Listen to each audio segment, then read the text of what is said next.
Hey guys, welcome to the Everyday Educator, where we explore the beauty and the challenges and the timeless truths of classical home education. I'm your host today, Lisa Bailey, and I'm really excited to spend some time with you sharing about all the joys and all the challenges that our homeschool journey presents to us. Now, whether you are just considering this homeschooling possibility, or if you're deep into the daily delight of family learning, I think we're going to enjoy our conversation today. But I want you to remember that although our online community is awesome, you will find even closer support in a local CC community. So go to classicalconversations.com and find a community near you today. Well, guys, I'm super excited to welcome two guests today. We've got Courtney Bradshaw and Sarah Harrigan with us, and they are going to talk to us about something that I have always admired, but never really had to do myself. That is homeschool multiple children, like a large number of children. And so I'm going to get them to introduce themselves and their families. And you guys prepare to be blessed, because I will tell you that the Lord has led these ladies on their journey, and he continues to lead them. And they're just going to share with you from the overflow of what God has provided for them. Courtney, tell us a little bit about your family. Well, I'm married to a pastor, and we have 7 children. Our oldest is 18 and will be starting her freshman year of college this year, and our youngest is a toddler. So you've got the spread. Yes. You have got. So this is very good, listeners. You get your pencils poised. That means that Courtney has insights on almost grown children and barely begun children. And so you get ready. Okay, Sarah, tell us about your family. So we're pretty close. We have 8 children, and we span from 24 to 3. And so we have graduated. We call them our upper deck, our middle deck, and our poop deck. I love it. So that's so perfect. So the 2 oldest have both gone through Classical Conversations, and we've launched them. So it is doable. And yeah, that's really great. So you know what it looks like from before, during, and after. So that's really good. Yeah. That's really good. Well, I think that we're all going to learn a lot from one another and from you lovely ladies. So Courtney, you have 7 children, and how many? So one is going off to college just in a week or so. Yes. I know. It's good. We'll come back to that. It is good. Keep reminding yourself, this is good. I've always been working myself out of a job, and now that I have, it's still good. Okay. So how many are you currently homeschooling? Because I know some of them are too little to really be formally homeschooling. Yes. So 5 of the 7 will be are currently homeschooling. The youngest of those 5 is turned 7 yesterday. And so we have them, she's 7, and then we have 3 foundations age, and one of those will have his first year of essentials. And then we have 2 challenge age this year, and then just the one that's not yet schooling. Not yet ready to school, but ready to be involved in everything. Oh, yes. And we'll talk about that too, because sometimes that's a bigger challenge than challenge is. So let me ask you this. Do you come from a big family yourself? Were you born into a big family? I have one sister. Okay. All right. So no, not a big family. Nor was it something that I thought would happen or dreamed of. But we had 3 biological children. The Lord brought 3 to our home through adoption, and then surprised us 2 years ago with our little caboose. Oh, that is so awesome. The Lord smiles upon his children, and he rewards. And so I feel like he rewarded you with that joy. Did you always plan to homeschool? I did not. My mom worked full time, but she was always available for everything, every we did traditional public school and private schooling, and she was there for every game, every sporting event, every assembly. And I knew I wanted a job. I just assumed I would go into the workforce. I wanted a job where I could do that. But as kindergarten grew closer and I was staying home, I felt that it was not right for my oldest to leave. And so I wasn't ready, and I'm still not ready, but I'm ready. Well, yeah, I know. She might be ready, more ready than she was at 5.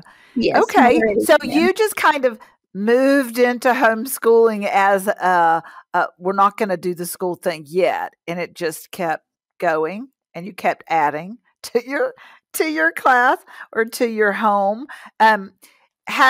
When you started with your 5-year-old, were you homeschooling classically, or you were just kind of, a lot of us start kindergarten just hodgepodging, thinking, well, we can't really mess them up. They're 5. Right. That was a thought in my mind. And we were very traditional kind of schooling, tried to just figure it out. I do not have an educational background. And so I'm a nurse by okay, trade, I guess. And so I went with something scripted that I could say, you write this, you on the board, you say this. And we found classical conversations when she was in 2nd grade, and kind of did a mixture of both for a couple of years. And then we transitioned as we went along. Yeah. Did the Lord build your confidence in homeschooling as you went? Absolutely. And sometimes I'm more humbled as we move along, but definitely the confidence has grown as they get older, and especially having been easily accepted into college, because that's what scares you sometimes, I think. But seeing all of those things, my confidence grew, and it wasn't long before we knew this was for us for always. That's great. That's great. And so as you added children to your homeschool, it just became easier or harder? And we'll get specifics in a minute. Yes, and I think it depends on what you think about with easier or harder. The knowing how to teach them and what to do next and what to expect, for the most part, was at least familiar. It was more familiar as we went along. There you go. That's a good answer. I think that's true for everybody. The first one is always like, oh my goodness, am I going to screw this up? Sarah, is that how it was for you? Did you come from a big family and then you just fell into having a big family? How did it work? No. So I was the oldest of 5, so not small, so pretty average.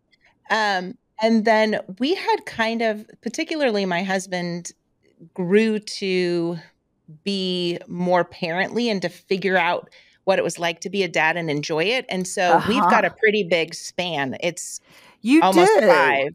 Yeah. And then you watch where the dam broke, because then they're like 16, 18 months apart. And it really was this moment of, why are we thinking the way we're thinking? And so what were we saving for? What was it that we were aiming for? And we realized that it was kind of that keeping up with the Joneses, not having enough faith. My husband owned a logging company at the time. And so it was sometimes hand-to-mouth type of provision. And so that kept us hostage. But once we opened our hand, and we just said, whatever the Lord brings us is what he brings us, not only did we get the blessings, and I don't believe it's for everybody. That was our conviction. Sure. We saw the blessings and the provision just skyrocket, and the benefits and the way our home was run. And so it was really that just continuing to chip away of us not even consciously knowing that we were grabbing onto things of this world, and that was holding us back to finally open up and say, oh, this is what God has called us to do. And we're okay with whatever that looks like. So that's how we came to have such a large family. God did it. God did it. Absolutely. God brought you. God brought you the family he had always designed for you to have because you were open to following what he was doing. I think that's super cool. Now, did you think, 25 years ago, did you think that you would be a homeschooling mom? No, not at all. I grew up in a very small rural town in Nebraska, and there was one homeschool family, and it was the typical, like, made their own curtain clothes, kind of stayed out of the sunlight, very taboo homeschool. Okay. My daughter, when she was young, she used to call those homeschoolers painfully homeschooled. Because I would say when she went to college, have you met any other homeschoolers?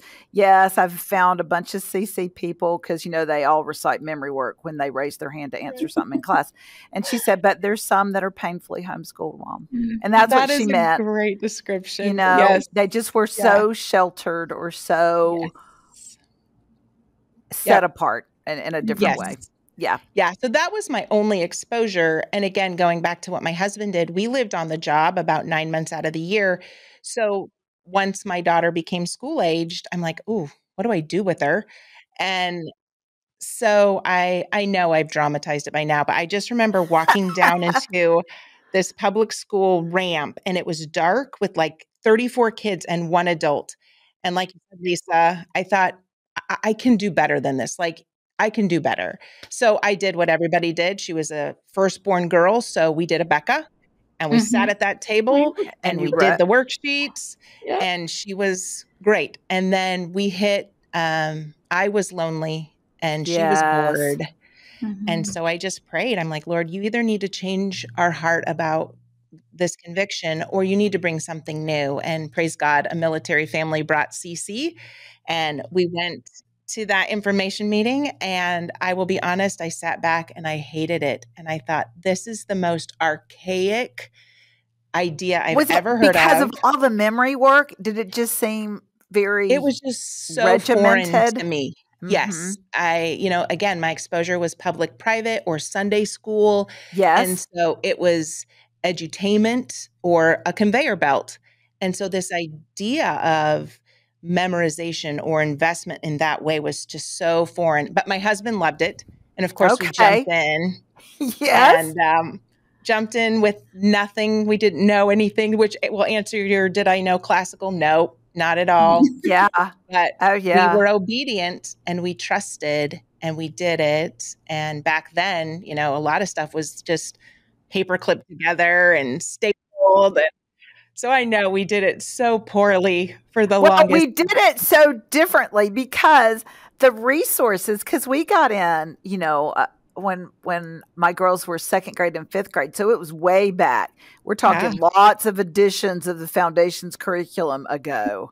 And there were, there was nothing online. There was barely an online. No. And so, we were just doing, like you said, following the light as it was cast on the path right in front of where you were walking, Absolutely. Sarah, were you worried about being the homeschool teacher, especially as you started adding kids? Like, did you guys watch or read Little House on the Prairie or Anne of Green Gables, where there's this 16-year-old in a class with a bunch of kids of all different ages, and they always managed to hold the attention of the children, and everybody seemed to be learning the right thing? I remember thinking, I could no more have done that when I was 16 than I could have, rode a bucking bronco at 16. I mean, what in the world? Did you worry about that you weren't equal to the task? I think by the organic nature of my lineup, like I said, I had that oldest, very compliant, and then I had a bunch of boys. And those needed bunch to move of boys, around and be crazy. Yeah. And so that started, I still to this day will default to what is familiar in there, that modern education mindset. But once I was able to chip away and keep it off, that gave such freedoms. So I think when I broke we have to be at the table, it has to be a worksheet. It has to, that gave such freedom to, this is a relationship with knowledge. This is a journey. Then I didn't do the comparison of, am I keeping up with the public school system or the people Right. Is around me because I everybody thought, doing their grade level work kind of yeah, thing? yeah. Yeah. So that's, I think, what opened that idea, like you're referencing, of that one room schoolhouse for us was it Mhm. was necessity because Okay. we needed to get the things done. I wanted to do it well, so I needed to narrow how much work I did so that the quality was there. And then finally, this is the way it was designed. It's actually backwards to the way it's the right way. Yeah. I was trained in the wrong way. Right. Right. Right. That how we learned looking back was not the best way. And even like for those of us who were good students, maybe because I was one of those firstborn compliant daughters. So I probably would have been okay. Yeah, Courtney, no matter what it was, I was going to do the thing and do it well. And I just like to read and I like to learn things. But some kids need to have they need to be caught. Their love for knowledge needs to be seeded and you have to grow it up. I love what you're saying. Courtney, did you find it to be true that you were just looking for a way to do fewer things well for your kids? Oh, yes. We combine a lot of things regardless of their age group because I love the way that you said that, Sarah, is that I need to be able to do less things but do them well. They need to have me for less, or else we can't get through everything. If we try to do every grade level at every moment, we don't have Yes. that kind of attention span. I don't have that kind of attention span. Well, I feel like that's what I talk to a lot of families at practicums. And so I have lots of people who will come up and say, but now I have 4 or 5 or 6 kids. And how am I supposed to keep up with all of the fill in the blank, all of the math lessons, all of the books that they're reading? How do I make sure that everybody is getting? I really can't do all of 4th grade and 7th grade and 10th grade and 11th grade, all of that. And so what you ladies are saying is the grade construct is kind of a false thing. There are a lot of things that you can do together that are building the skills of learning that your children can use different books or different math lessons to learn the same concept. And so you worry about the concept and then they use whatever they need. Is that kind of what you're saying? Yeah, I think absolutely. I think the other thing that is vitally important is once you get to a place where you can empower your older children to help, you've got that same thing that we see in community with our classrooms. You are either reflecting back, helping to remind those that maybe don't know the concept or know the answer, but it's also inspiring to where they can head and not limiting them and giving them a vision for, oh, Big Brother does this. And so I'm sure we'll get into the heart issues of this concept as well. But that's the other thing that we need to say out loud. And I think it's applicable if you have 2 kiddos or if you have 10, is empowering that environment of learning of, yes, I am the lead learner of this group. I am the mother and the authoritarian and your teacher. But your big brother also can sit on the couch and read with you or do math flashcards. And it's great for him because he gets to sharpen his spelling or his reading by reading aloud or listening. And he Right. also needs to go back to his timetables because He needs to I've looked remember at that. yeah, I know what you know. You need to go do some basics. Yeah, I know how long it took you to factor that equation. Let's do the multiplication tables again. Yeah. That's really a good point.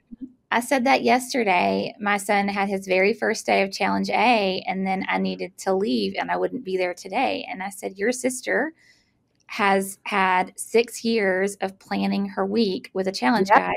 She can sit with you and walk you through what you need to do tomorrow. She has That's written awesome. Absolutely. way more persuasive essays than I have. And so Right.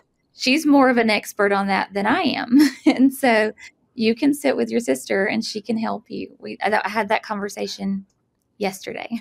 Yeah, that's the beautiful part about having learners at all the stages. So yes, Sarah, you're right. You as the mom and dads too are lead learners in the home, but you have raised up lead learners in training. So they're at various stages of being good at it. And they are mentoring the people. You're mentoring all your children, but your olders are mentoring your youngers. And, your youngers are looking to see, oh, I watched you do this Challenge B thing, and I remember what was bad or what was hard. I'm not going to do that. I'm going to do this other thing. And so they learn from each other. I want y'all to think about what looks like it would be the hardest part of homeschooling multiple ages, and then what is the hardest part. I think for a lot of people, I'll be really honest. I think for a lot of people, it is what we've been talking about, having so many individual children with all these individual needs. And how can I, mom, one person, give all of my children everything that they need? And you guys have perfectly answered that.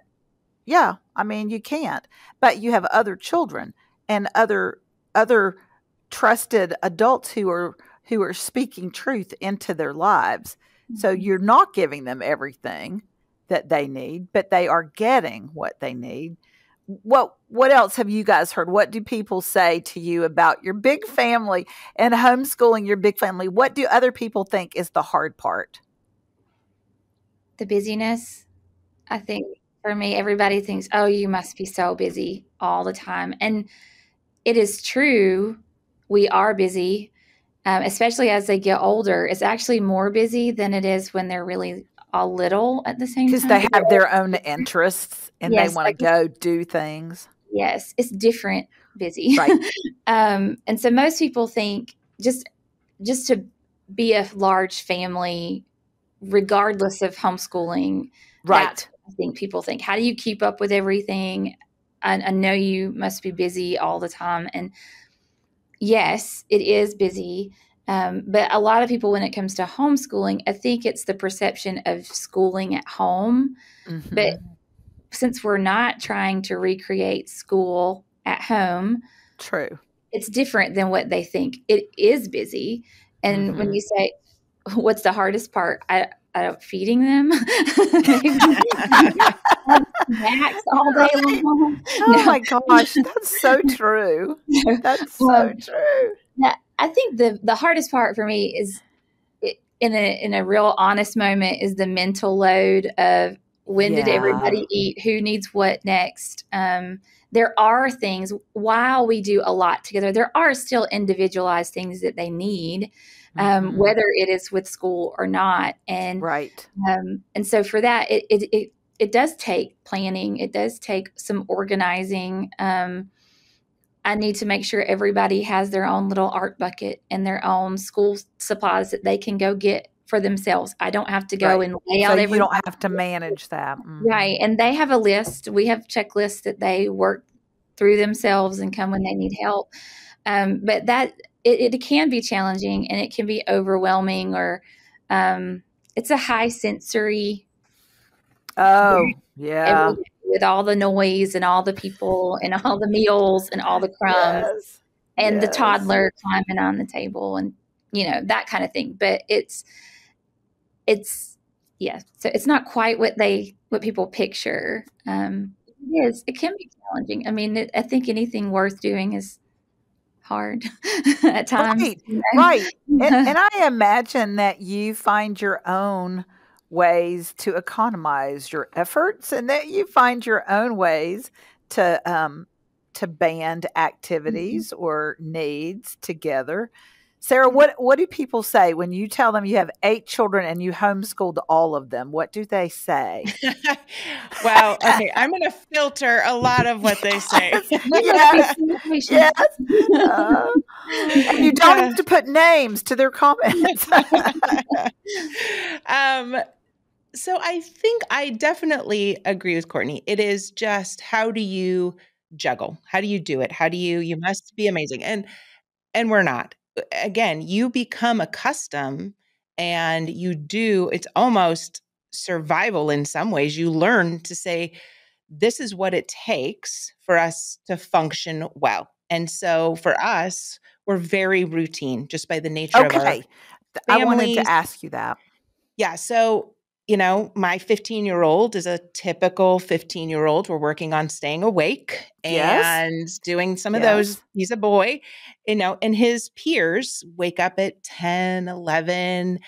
And that's just not how not gonna work it rolls in our house. No. Mm-hmm. And so there are those lessons of, yes, it is chaotic. And yes, there are moments, but there is tremendous privilege in knowing our home does look different. And it's good for us to have those built-in routines. It teaches when you get a job, you will need to get up at a certain time and be on time and make sure you have time to dress appropriately. And so there's so many life things that just come in with a big family that also apply to being a respectful and integrous and professional adult that we are instilling that we don't even know. So I do agree that it's busy, but we find our way and it works differently for every family. I think the question of what truly is hard, something that I've had to be very intentional about, is that one-on-one time with families that are so big. I have my quiet wallflowers and they ebb and flow. We don't ever have a middle child, but you have symptoms of middle children that come in periodically as kind of the regime changes, and one kid is older and now they default to the younger.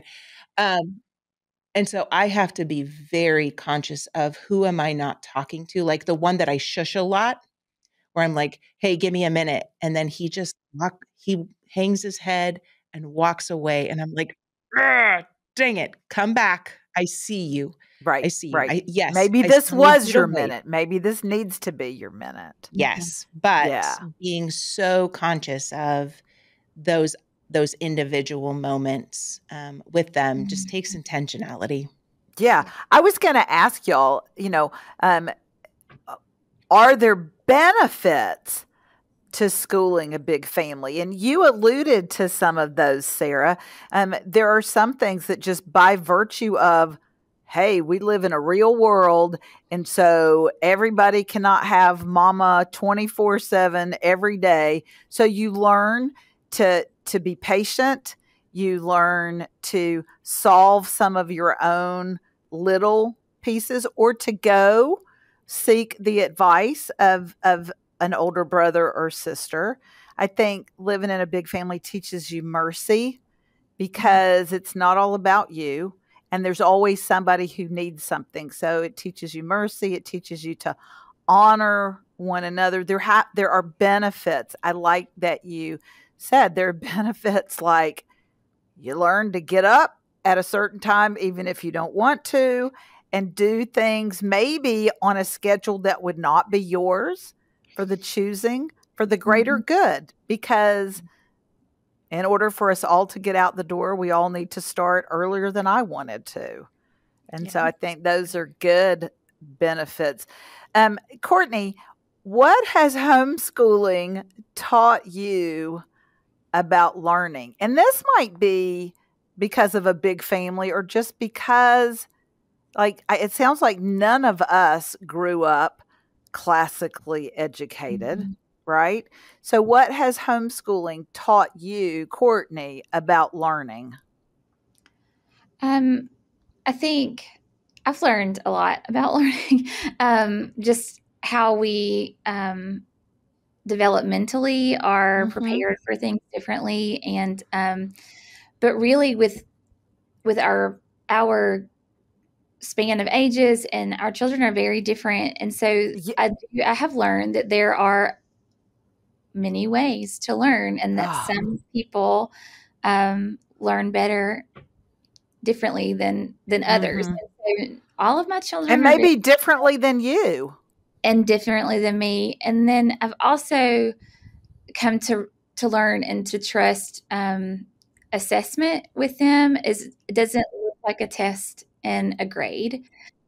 I can see what they have learned in a conversation much better than I can on paper. I have children with significant test anxiety and dyslexia, and so to regurgitate something is not easy, especially written on a piece of paper. And so but I know they understand when they can communicate with me about what they're doing, and that particular thing is very different than what I thought I knew before this.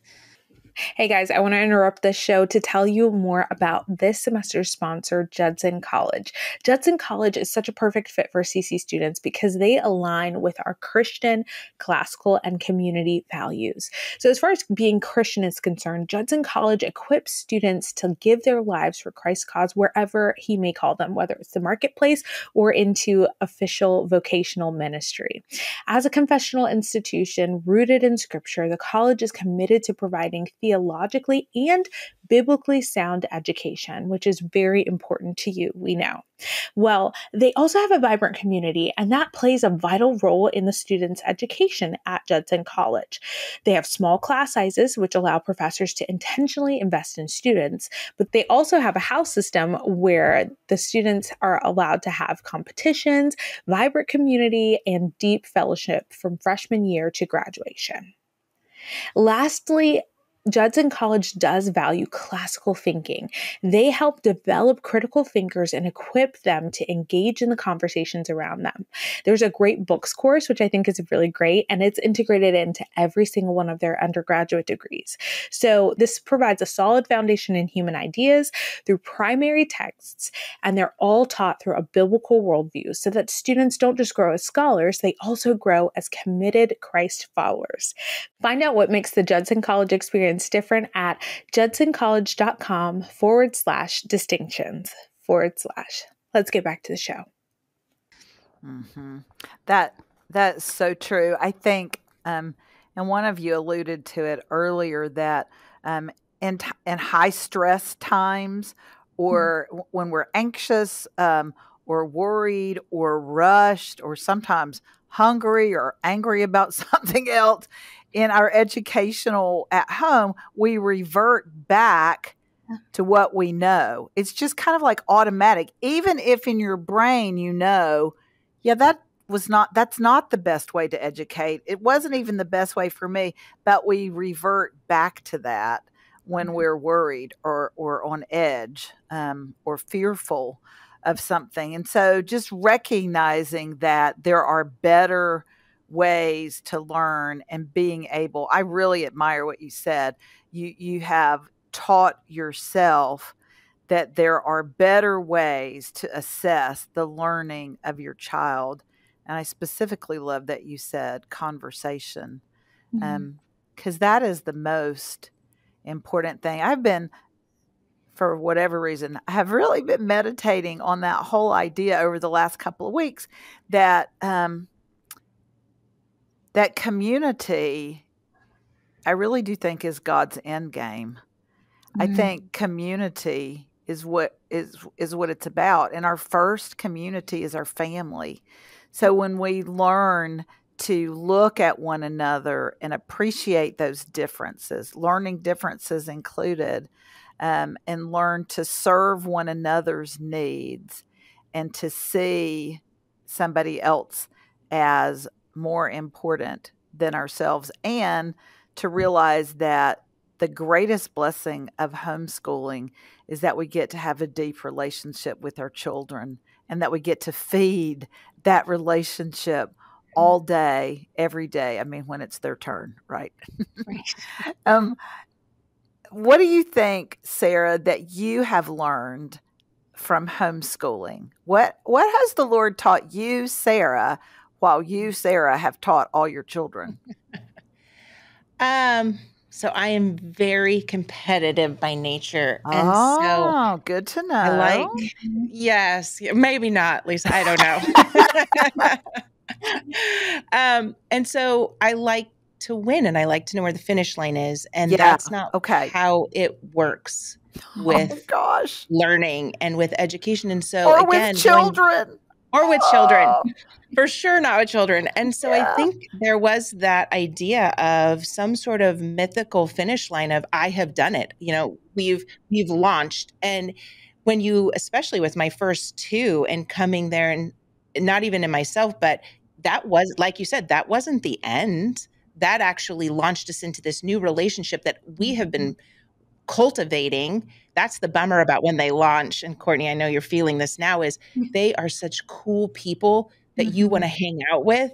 And you're like, wait a minute, I did all this work so somebody else gets to hang out with this cool That's right. kid. That's right. That's so Yeah. So I think for them as well as for me to actually understand what it truly means that learning is a lifestyle. Now that I know I can learn anything, nothing is out of my grasp. That creates a hunger to learn. And now that I've kind of moved that finish line out and said there isn't a finish line and you can learn anything, the world has now been opened up to me as an adult to say, I get to do that through the vehicle of my children as I'm just learning, because I have insecurities. Math is definitely my kryptonite. Right. So I get to hide behind that closed door and relearn it with them. Absolutely. I get to also extend that to every other subject and every other thing or person I encounter and say, I can look at that same thing, insecurity or strength, and look at it as an opportunity because I know how to learn and there's no finish line. It's just going on that journey through learning with other people. And I agree with you. Our family is the first place that we get to engage and enjoy that. Yeah. Do you think that you have passed that understanding on to your children? Do they get that learning is not done? Like when they graduated from high school, they're not finished. And when they graduate from college, they don't stop thinking about things or learning new things. Did you pass that on to them, do you think? Absolutely. But I'm going to give credit to Classical Conversations for that because and just the fact that it wasn't this formal bell ringing at the table. It was never told to them that there was some sort of imaginary line you crossed to be done. Yes. And so yes. They were just going on, like both of my kids have gone into trades. My oldest is a professional chef and the oldest boy is a firefighter. And they were already moving on to the next thing before graduation even happened. Yeah. Because it was just they had their eyes. They're like, okay, I did that. Now I'd like to go learn this. Perfect. That's exactly right. I love it. You are right. The Classical Conversations, the tools of learning, and that whole idea that we are equipping our children to know how to learn so they can keep learning whatever piques their interest forever, and that those skills are so applicable in the real world. Like my girls are 28 and 32 now. And they have taken, it has been like one of the highlights of my life to see them take those skills of learning into their marriages.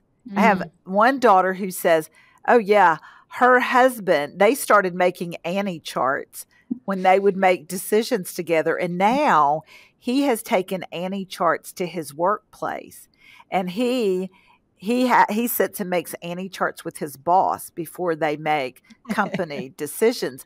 And just to know that they see those skills as not just academic skills, but life skills, and that they have stayed interested in learning things. My other daughter has recently decided that she wants to make bread from scratch. And she means like, Daddy, will you grow some wheat on the farm?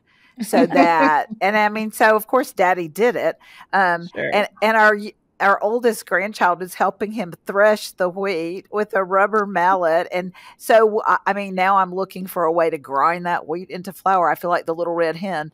But to think that she believed that if I can think it, I can try it and I can do it. That lifelong learning thing that's a buzz. That's a really big buzz. Okay, Courtney, I know we have talked about all the things that are close to our hearts. What it's like to school a bunch of children, but we've talked a lot of philosophy and a lot of relational. I want to give people some really practical, because there are people out there who are saying, yeah, all that is really good. I believe it too. Conversation. I love my kids, big kids. What am I supposed to do with these little people who crawl on the table while we are trying to diagram sentences and while I am trying to give them the 4-sentence purposes? What do I do with that child who is drawing on the wall?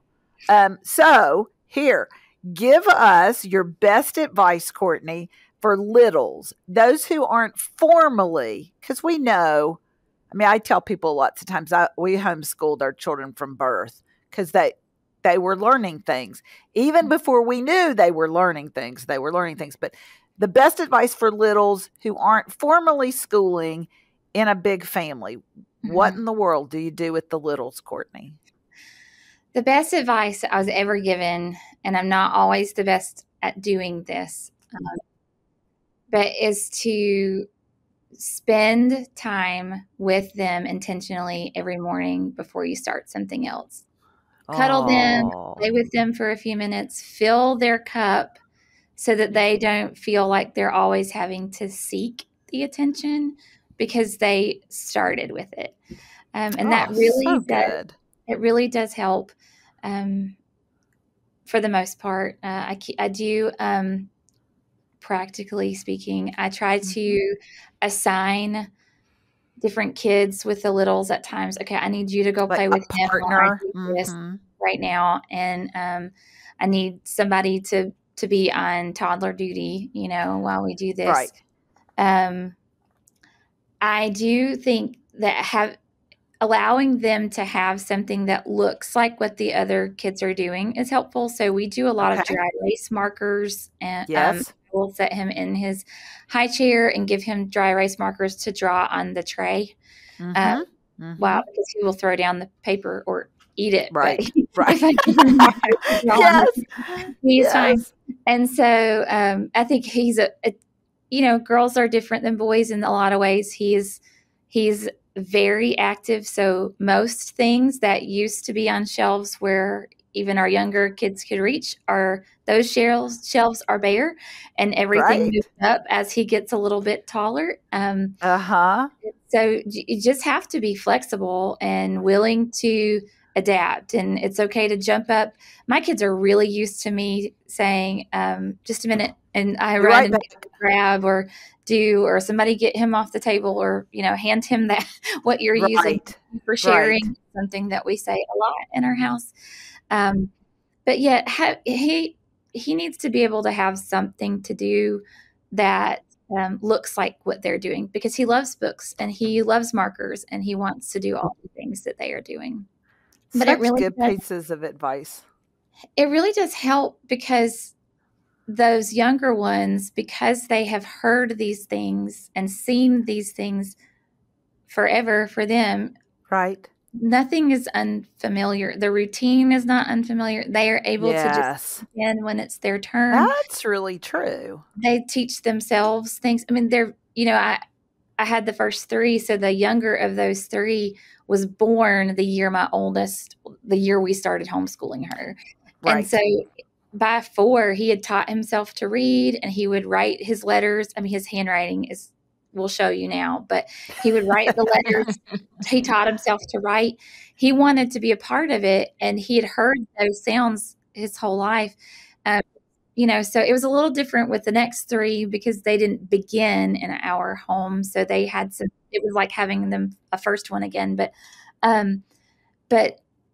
they're able to go farther faster sometimes, those younger ones. are because they've heard it for so long. Yeah, I think that's back to that one-room schoolhouse where, the littlest ones would hear the recitations of the older ones. Mhm. Maybe they were doing something else, but, you hear that enough. You remember, I can remember when we were memorizing Philippians with our older daughter. So she was 4, and we would put them, we did it right before bed. We would have stories and prayers and Bible verses. And so fresh out of the bath, the whole family was sitting there, and the 2-year-old was just kind of along for the ride, I thought, until one night I said, okay, now y'all start the verses. And the 2-year-old started the verse. And I thought, oh, I was not trying to teach you that. But like you said, Courtney, they absorb what they hear and what they see modeled.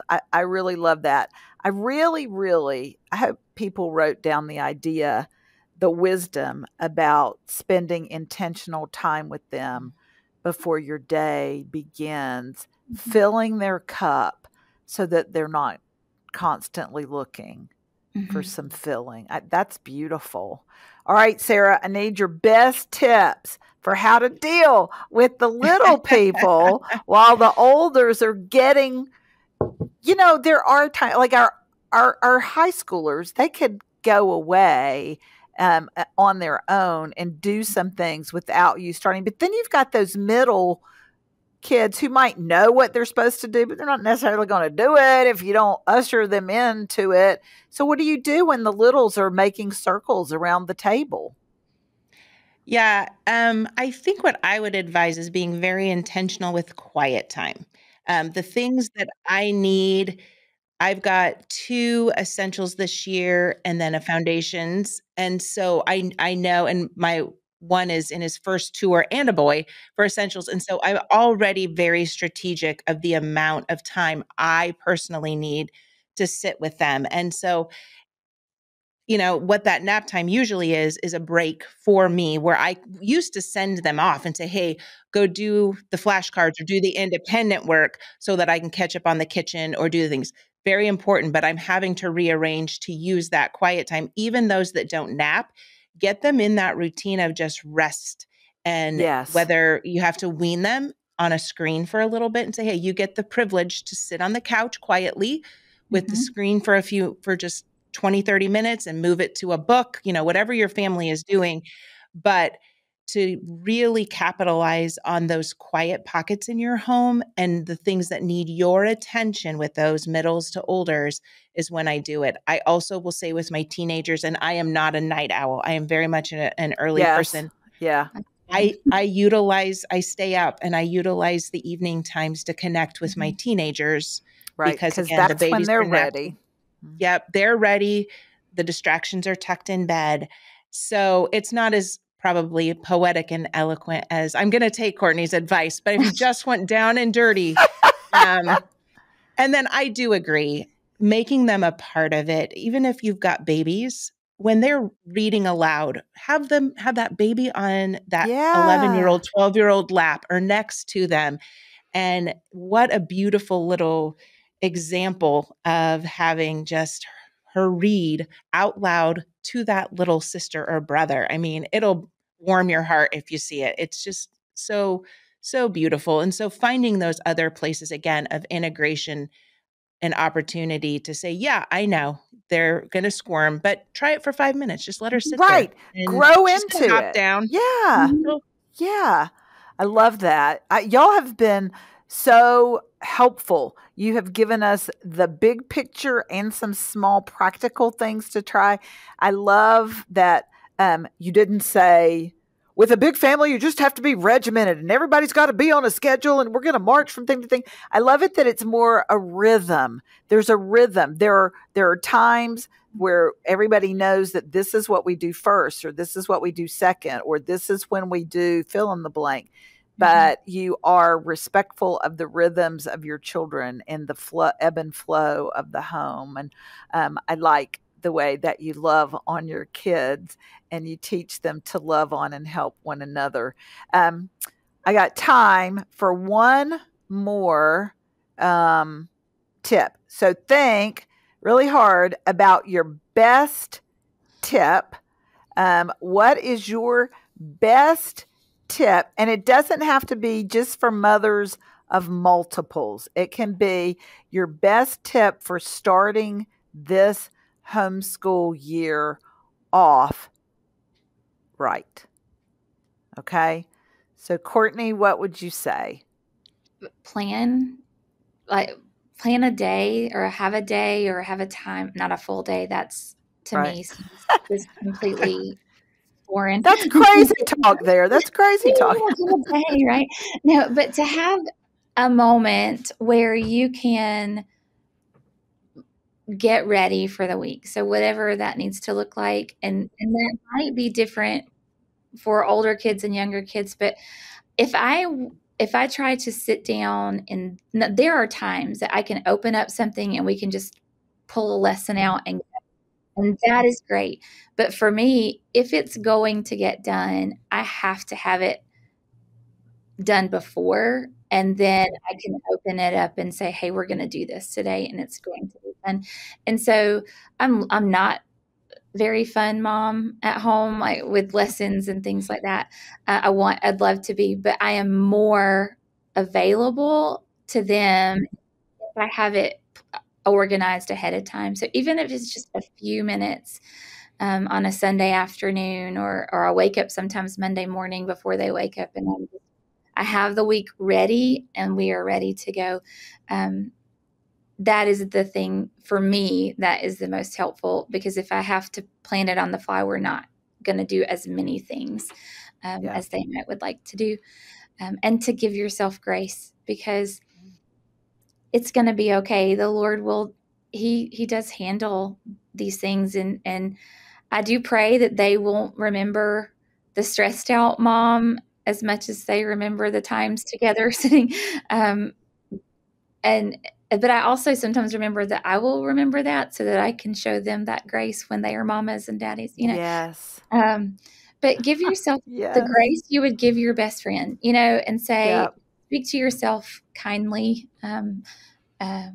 because it can be difficult. And if we are constantly criticizing ourselves, then it feels really hard. And if we're modeling that, that's not a good thing to model. Now that my babies have babies, I am really intentional about telling them what a good job they're doing, and noticing the specific thing that they're doing, and saying to them, you are doing a really good job of that. I think that you think nobody sees you. I see you. And I think we all need to know that somebody sees us. And the truth is that the Lord sees us, and we are doing our best for him, and he sees us. I love that, Courtney. Give yourself grace and plan a little bit. I mean, you know who you are. I'm a planner too, and I have to get my mind straight so that I can wrap around all that stuff. And then it can just flow out of me like it is, just natural. It's not, though. It's planned, because I know who I am. So that's good advice. Know yourself. Sarah, what's your last great piece of advice for any parent starting the homeschool year off right? Okay. Well, first, you've got to have something new. Like, I just got my homeschool supplies. I love a new pack of erasers or pencils, or it does not have to be expensive, but it was the most fun of just setting up those new pencils. It just is cathartic of we're starting over, and we homeschool during most of us do, but I think that's the reset button, is when we've got a couple new things in the schoolroom. So whatever your budget, make a big deal about this new thing that's entering your schoolroom or your dining room table, because everybody's like, oh, okay, here we go. That's a shot in the arm of good stuff. My girls used to love to go and buy notebooks. And so we have more binders. I tell everybody I know now, please do not go shop at Staples until you come to my basement, because I have 12 years time 2 of all the good. And I bought the good binders because I got tired of the bad binders breaking. That's right. That's right. And because those challenge, that's some thick stuff there. And so that was really great. So that's a great piece of advice. Well, I appreciate you guys, and I appreciate you listeners. That is a wrap on today. Thank you, listeners, for joining us today. It's a joy to walk alongside such a vibrant, curious community of lifelong learners. Now, look, if today's episode met your need or inspired you or encouraged you in any way at all, we would love for you to share it with a friend. Share this episode, or you can leave us a comment below. Remember, the heart of classical home education is not about checking boxes.